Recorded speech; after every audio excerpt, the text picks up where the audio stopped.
Yo, this your boy, the real McCoy, coming at you, man. We talking about boxing for all my boxing heads out there, man. This is talking about the fight that's coming up here in a couple of weeks, man. The Timothy Bradley, Brandon Rios fight, man. Should be a good, entertaining fight, action-packed fight, I believe. You know what I'm saying? Should be an interesting fight. This wasn't the opponent I was thinking for a Timothy Bradley, you know what I mean? His status throughout the universally recognized throughout the world of boxing, top 3, top 5, pound for pound, things like that. You know what I mean? But it is what it is. I believe on TBR, I think Brandon Rios is number 10 welterweight. You know, not pound for pound, but in the division. So, you know, fighting a top 10 guy, you know, can't complain, can't argue with that. I just felt like there was better names out there at 147 that Rios could have, you know what I mean, that he could have got in the square circle against. But anyway, man, you got Tim Bradley, Brandon Rios, man. Interesting fight. Timothy Bradley's last 3 fights, he's 1-1-1. 1-1, lost 1, and a draw. You know what I mean? So it's like, yeah, that's not impressive, you know what I'm saying, for pound, you know what I'm saying, but it is what it is, you know what I mean. That's his only loss is to Manny Pacquiao. The second time, and the first time, hey, it is what it is, you know. But after his last fight with Jesse Vargas, he fired, Timothy Bradley fired his longtime trainer Joel Diaz, caught most of us by surprise, and he hired Teddy Atlas. You know what I mean? I like Teddy. Now Teddy, no, he's got some experience as a trainer. He was there back in the 80s with Cus D'Amato, legendary trainer Cus D'Amato, when he was bringing up Mike Tyson on his number system. You know what I'm saying? Teddy was there. You know what I mean?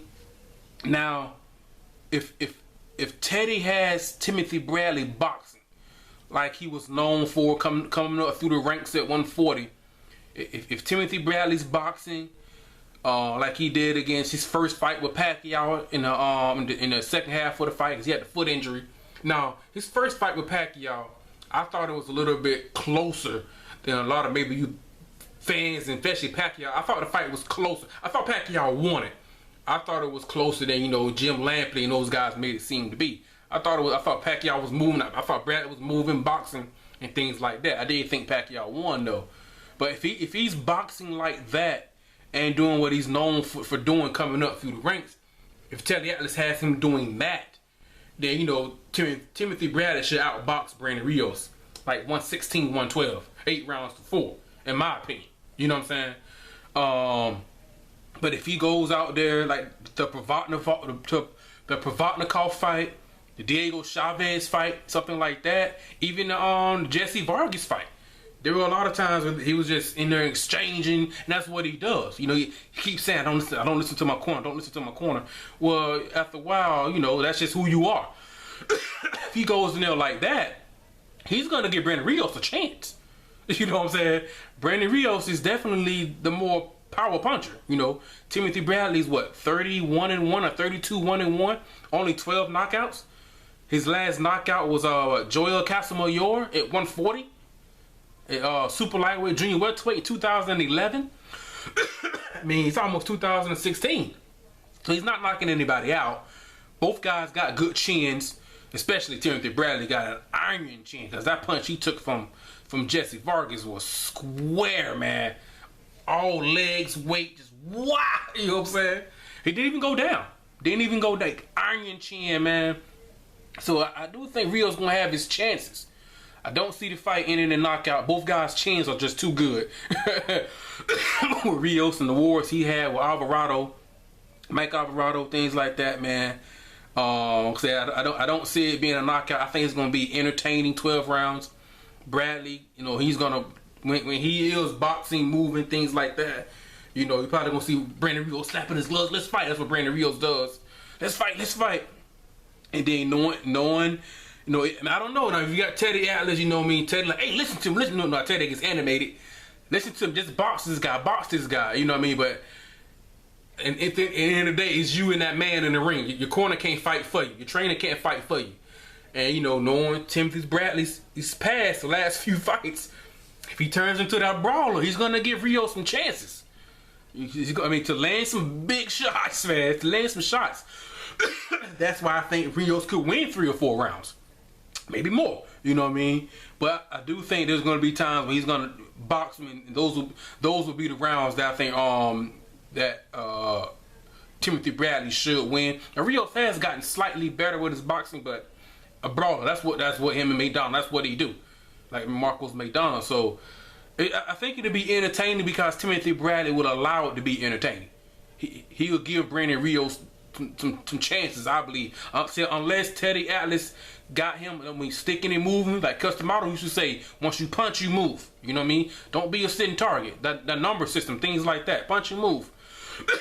He's got him doing that. He's got him boxing, things like that. He should clearly outbox Brandon Rios. You know what I mean? The only advantage Rios has is the power. But Timothy Bradley has an iron chin. You know what I mean? That's why I don't see the fight going either way. Timothy Bradley's not knocking anybody out. Rios got a good chin. Rios has great power. But Timothy Bradley's got a great chin. You know what I mean? Great chin. The Provodnikov war and the shot he took against Jesse Vargas, man, they didn't even go down. That should have been a knockout. Clean knockout. He didn't even go down. So he got an iron chin. And that's the question, you know, is he going to box with Teddy Atlas, you know what I mean, for 12? Or, you know, he boxed for a few rounds here and there, you know, maybe 5, 6, 7 rounds. And the other rounds, Timothy Bradley just kicks in, Desert Storm. And he just, you know, they just exchange in the middle of the ring and go at it. You know what I mean? And give Brandon Rios some chances to land some big shots. I mean, I don't know. You know what I mean? That's what makes it interesting. You know what I mean? But I definitely see Timothy Bradley. I think he's just more a talented fighter. I got him winning 8 rounds to 4, 116, 112. I think the fight will definitely be entertaining. It'll definitely be entertaining, especially from the last few fights I saw with Timothy Bradley. I don't know how fast a guy can adjust when he switches trainer from one fight to the next. That may take a little bit of time. But the Teddy Atlas is experienced, a lot of experience in the fight game. Timothy Bradley, you know, he ain't new to the block, you know what I mean? So he may just actually listen to his corner this time. Like, man, you don't stop taking unnecessary punishment if you don't box this guy. But I don't know. Knowing Desert Storm, knowing Tim Bradley, he's going to give him a shot. He's going to go in there, he's going to brawl, he's going to entertain us as fans, which is fine. That's him getting punched, not me. You know what I'm saying? And he going to give Brandon Rios a chance to land some big shots, man. Yes, sir. I see it being entertaining. It may be like a Jesse Vargas type fight, where Timothy Bradley was clearly beating Jesse Vargas on points in that fight. He may clearly be beating Brandon Rios, and maybe the later rounds, Rios land a shot. Wow. You know, I don't know. Rios got punching power. There's no doubt. Bam Bam. You know what I'm saying? Bam Bam got punching power. Now, boxing-wise, people call him Bum Bum. You know what I'm saying?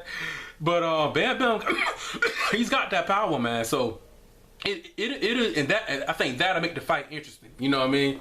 Now with Timothy Bradley, it's recognized. I mean, it's universally recognized as he's a top 3, top 5 pound for pound fighter in the world. Most people would agree with that.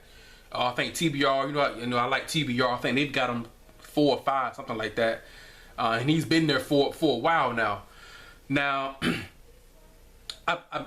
I may be the minority on this, but I'm looking at Timothy Bradley's last 6 fights, maybe say 7 fights. I'm like, well, is he pound for pound one of the best top 5 fighters in the world? I said, I may be the minority on this. You know what I'm saying? Not saying he's not, but, you know, look back, I think you got Joel Casamayor, TK, that was his last knockout. I think in the 8th round, 9th, something like that. Joel Casamayor at 140 in 2011. Moves up to 147, fights Pacquiao. I like that. That's what I like about Timothy Bradley. He'll fight anybody, anytime, anywhere. You know what I'm saying? Hey, he'll do it. I mean, if you get the right person, somebody like Teddy to hype him up, Timothy Bradley will fight Deontay Wilder. You know, that's what I like about Tim. That's what most of us like about Tim. The heart and the chin. Yes, sir. That's Timothy Bradley. You know what I mean? So he moves up, because most guys, when they move up to a new weight class, they usually don't fight a superstar like Manny Pacquiao, especially when Pacquiao was kind of rolling at that time. So he fought Manny Pacquiao. Now it'll go down in history books as a W for Tim. I thought he lost, you know what I mean? But he got that W, He goes on from there to fight, I believe it was Provodnikov, if I'm not mistaken. No, I think before that it was one man with Marquez. Now, Marquez was coming off a vicious knockout victory over Manny Pacquiao. But, you know what I'm saying, and I like Marquez a lot. But Marquez is, what, 40? You know what I'm saying? Not taking anything away from Marquez knocking out Pacquiao. And I'm not taking the W away from Timothy Bradley either. Just, stating facts. Just stating pound for pound. You know what I mean? To be pound for pound, you know, that comes with a standard and a criteria. You know what I mean? Marquez is up to like about 40 years old now. Then after that, I believe he has the rematch with Manny Pacquiao, and he loses that fight decisively. You know what I mean? It was clear on that. Well, no controversy on that. You know what I mean? That was clear, a clear Pacquiao win, no doubt about it. I think the Provodnikov fight was after the Pacquiao, but he had a war with Provodnikov. Got knocked down, I think, once or twice in the late rounds. Still won the fight on points, which that's how I scored it. Had a war with Provodnikov, who's down at 140 now, losing to Chris Algieri, who got dominated by Pacquiao, who lost to Amir Khan, and Provodnikov lost to Lucas Matisse, who just lost to Victor. I forgot the guy's name. That Provodnikov, who's down at 140, had a war with him, with a guy who's down at 140 now. He said he had a decisive loss to Pacquiao. You know what I mean? Then he had the Diego Chavez draw. You know, his face was all swelled up. And then he beat Jesse Vargas, which, you know what I mean, I thought he beat him. Controversial, I guess, at the end, but he clearly beat him. But Jesse Vargas coming into that fight, I believe he was 26-0 with only 9 knockouts. Only 9. And he hurt Tim Bradley. Wow! In the 12th round. The last 10 seconds. Or 15 seconds coming in, you know what I mean? Hurt Tim Bradley bad. You know what I'm saying? He only had 9 knockouts. You know, I mean, now I do think, you know, that Brandon Rios and Chavez are top 10 TBR welterweight. Now, and you know, that was only on Jesse Vargas. That was his only loss at the time. You know, even though he only had 9 knockouts.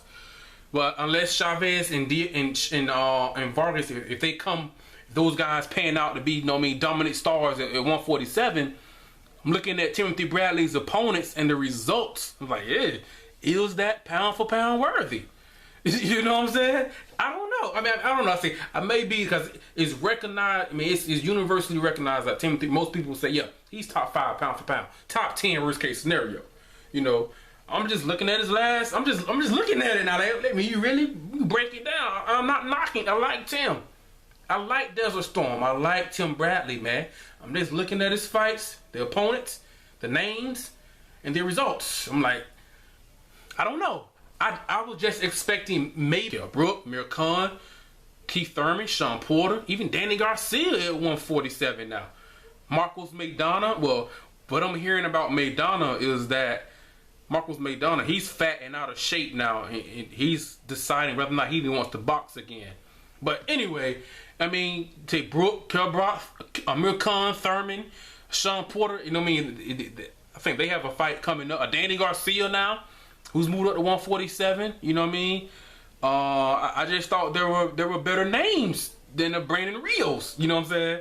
Now, as far as pound for pound, in 2016, if I hear Timothy Bradley is fighting a Lucas Matisse because he moved up to 147, or he's fighting Mauricio Herrera, who did have a close fight with Danny Garcia down there. A lot of people thought Herrera won that fight. That was a good fight. I think I scored that fight a draw, but I don't want to see Mauricio Herrera move up to 147, and that's what Timothy Bradley chooses next. Or he chooses a Lucas, or he fights not chooses, but they set up him in a fight of Lucas Matisse. Like, come on now, Tim Bradley, you pound for pound now. I hold the same criteria for everybody. Triple G, Roman Gonzalez, whoever you fighting. Now his resume is solid. You step in the ring with Manny Pacquiao and Marquez, I can't take that away from you. You know what I mean? I can't take that away from you. But that was a while ago now. I don't know. I may be in the minority, and I might be too hard on him. I might be too harsh on him right now. You know what I mean? If I'm wrong, then hey, I'm wrong. I ain't got too much pride to admit when I'm wrong. I'm just like, pound for pound? I don't know. I might be in the minority. I don't know, man. I just, in 2016, like, Tim, your opponent's got to be, you know what I'm saying? You got to step that up, be pound for pound. Anyway, like I said, I'm probably in the minority on that. But anyway, let me know what you guys think, man. Like, subscribe, man. Leave a comment. This your boy, the Real McCoy, man. She'll be entertaining fight. Let me know what you guys think, man. I'm out, man. Peace.